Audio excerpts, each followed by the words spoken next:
बीरबल, मुझे बैल का दूध ला कर दो। बीरबल बोले, लाने का प्रयत्न करूंगा, लेकिन इस काम में 4 से 6 दिन लग जाएंगे।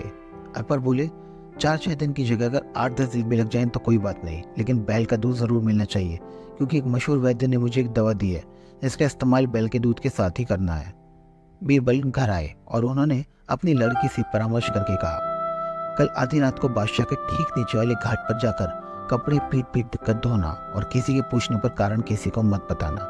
यदि बादशाह पूछे जो कुछ मैंने कहा है उन्हें मैं सब बता देना।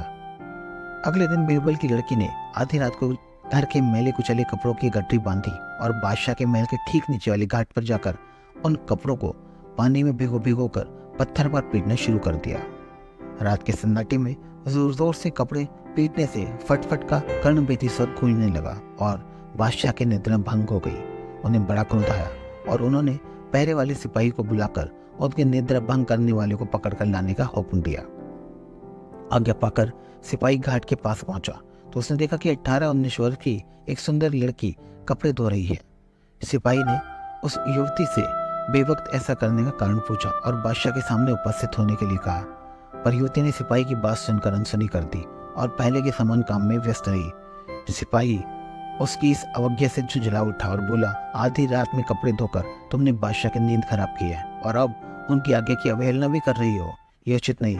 भला इसी में कि हमारे साथ बादशाह के सामने चलो। युवती तो यही चाहती थी। वह सिपाही के साथ चल दी। थोड़ी देर में वह बादशाह के सामने पहुंच गई। बादशाह आधी रात को इस युवती को देखकर आश्चर्यचकित रह गए, लेकिन अपनी भाव मुद्रा छिपाकर नाराजगी प्रकट करते हुए बोले, इतनी रात को कपड़े धोने की क्या वजह है? कौन हो तुम और कहाँ रहती हो? युवती ने घबराहट भरे स्वर में उत्तर दिया, हुजूर, मैं लाचार होकर इतनी देर से यहाँ आई हूँ। ये कहते कहते बादशाह के कुर्द चेहरे को देखकर युवती का धैर्य जाता रहा। लड़खड़ाती हुई जुबान में वह आगे कुछ और कहना चाहती थी, लेकिन कह ना सकी। बादशाह ने उसे विश्वास दिलाते हुए कहा, सच बात बता देने पर तुम दंड से मुक्त हो जाओगी।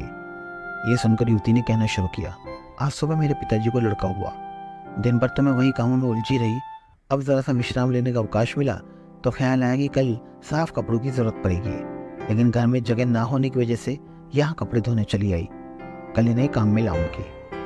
युवती का उत्तर सुनकर बादशाह और भी आश्चर्यचकित रह गए और बोले, तुम क्या कह रही हो? क्या पुरुष के भी बच्चे उत्पन्न हो सकते हैं? युवती ने उपयुक्त अवसर देखकर कहा, जब बैल का दूध मिलना संभव है तो पुरुष को भी बच्चा होना संभव है। बादशाह को अपनी बात स्मरण आई और उन्होंने युवती से पूछा, क्या तुम बीरबल की पुत्री हो? युवती चुप रही। बादशाह समझ गए कि यह बुद्धिमानी बीरबल की है। फिर बोले, तुम ऐसा करने की सलाह किसने दी? युवती बोली, पिताजी की आज्ञा से ही मैंने ऐसा किया है।